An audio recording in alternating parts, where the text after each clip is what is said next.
Hello mga loves! Another day, another park! Ang laki! Wow! Bakit kilo ako dyan, mami? Oh, sige, dito ka muna sa ano. Tingnan mo ang gulong kung gaano kalaki. Wow! Bra! Wow! Solid! Ito yan, ikot ka, tingnan mo. Hello loves! Pinuntahan nga namin ang lugar kung saan matatagpuan ang may pinakamalaking truck. Medyo malayo-layo nga rin dito at dahil dyan kumain muna kami. Lagi nga pala kami nagbabaon tuwing meron kaming gala para makatipid na rin. Ito palang mga pinupuntahan natin ay laging mga libre lang kaya go go go! Let's go! Yun na yun, bundok na yan. Wow! Welcome to Ilocos! Almost 2 hours nga na biyahe mula sa aming lugar. Itong pupuntahan namin ngayon. At nakarating na nga kami sa kabilang province. Welcome to Sparwood!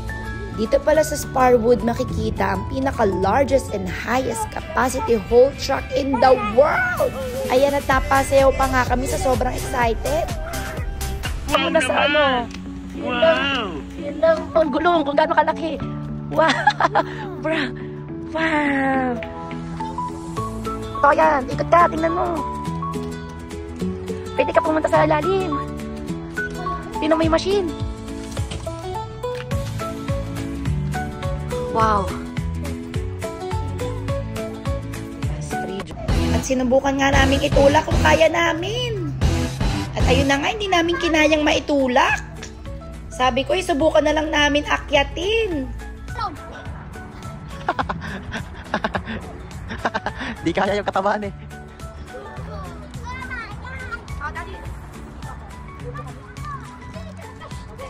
Sa sobrang laki nga ng truck ay sumuko na kaming itulak at akyatin.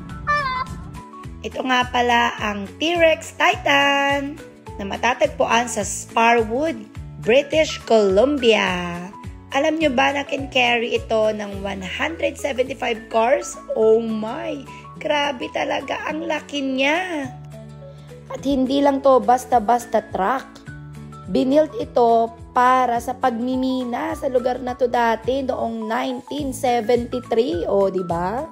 Hoy! At ang taas-taas pala niya, 23 feet.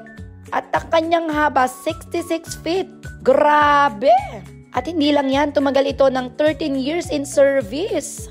Naku, ewan ko na lang talaga pag natapakan ka ng gulong na yan. Oh my God! Oh my God! Oh my God! Oh, may mga tinik na. Baka kalaban. Ano, likit? Kasya ba si Mami? Hindi kasya? Mauntog si Mami. Hindi ko kinaya. Steve, hanggang dito sa dulo. Where's Steve? Hello! Woohoo! Oh, siya, see you again. Thank you for watching.